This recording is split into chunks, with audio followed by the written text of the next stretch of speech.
Westminster is the latest to consider charges for motorists to park on Sundays. So, will the move control traffic flow and will it make it easier for residents to park, as has been claimed? Or is it another nail in the coffin for the High Street? Westminster Councillor Rowley and motoring journalist Alister are here. Now, I can imagine it's not going to be a pleasant conversation between you two over the next few minutes, but look, let's get the reasoning behind this, Rowley. Give us an explanation.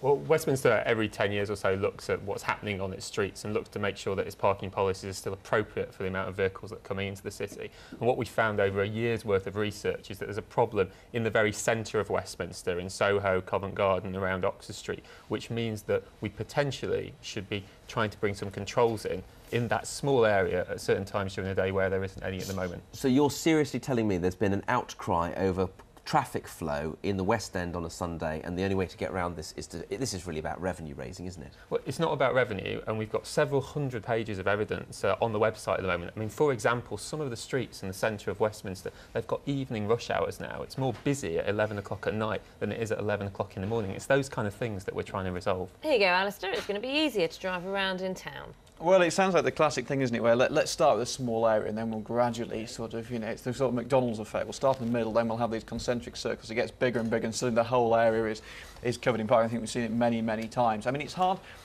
Sunday has always been this day that you can drive into London, you can park, you can go for a walk in the parks, you can go shopping.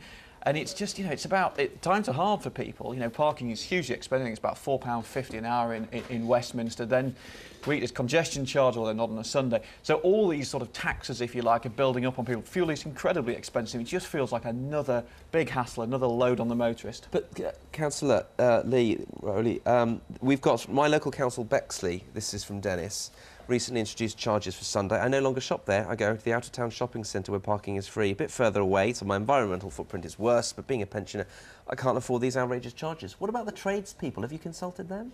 Well, we spent over a year talking to people, and one of the problems which we've seen is that there's something like that 2,000 more cars parking in the centre of London on a Sunday afternoon than there is during the week. And, you know, if this is some big sort of evil plan to try and... Isn't that a good thing that there's so many cars on a Sunday? That means the shops are full, business is doing well, the streets are buzzing. That's great, isn't it? Well, absolutely, until you can't get around. And if a car can't get down the street, it can't park, and the person in the car can't go out to those shops in the first place. We've had another email from Chris, who's actually pro the changes. You'll be pleased to hear, Councillor. But, Alister, what do you think about this? He says he doesn't think this will impact on trade. People will always find things to spend their money on, hard times or not. And people can take public transport. Well, I think there's two things. One, people can find other places to shop, and I think if you're, I mean, one of the problems I think with the revenue is, you know, you take it from one hand with the parking charges, but then if local business is suffering, you lose it from business rates. I mean, the thing, we've seen growth of out-of-town shopping centres largely because people just say, well, actually, it's just so much hassle and so much expensive to go into town. Now, I'm going to go out to Bluewater or... But you think people are willing to spend the extra money on the petrol then, rather than spend it on the parking? I think a lot of this is also psychological. It's a bit like when the congestion charge was introduced. You saw a lot in the Western Zone, which at the time wasn't in the congestion zone. Shops there suffered because people just, actually, is it in the zone, is it not, have I got to pay, have I got to change? It becomes another hassle, another stress, and that kind of psychological element shouldn't be underestimated either. We should make clear, this isn't just about London, this is about the whole country, and we've had James Crocker has emailed us and saying the Borough of Poole policy is to keep increasing prices until the people stop coming to the beach.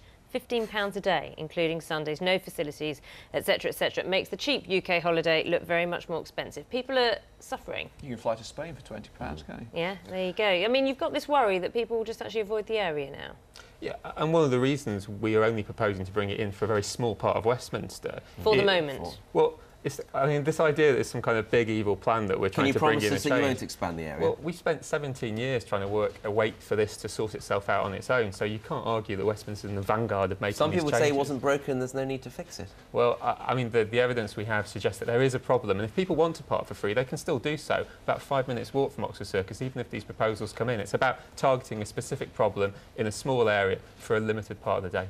We've also had an email from churchgoers, one person who's going to be affected, saying that many of their church congregation might be put off from going to church because it's on a Sunday, that it's meant to be a day where people can move freely, go and visit your grandma and park wherever you like, that sort of thing. That sort of freedom of movement will be lost by this. Well, I hope that's not the case, and the proposals we brought forward don't propose starting until 12 o'clock on Sunday, so anybody can still park for free anywhere in Westminster up until 12 on a Sunday to go to church or whatever. But we keep having having conversations with churches, and we still will continue, because it's important we do consider those things in the overall scheme of things. All right. Something just struck me about what you were saying, that if you have a small area here and you're saying that you're 5 minutes away you can park, aren't you just simply moving the problem? So that when you move the problem to here, then you have to increase parking charges here, and it moves to the next problem. That's what's happening in a lot of residential areas across the country.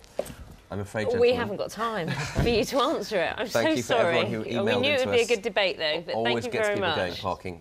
Alister, Lee Rowley, Including Alister me. Weaver, thank you.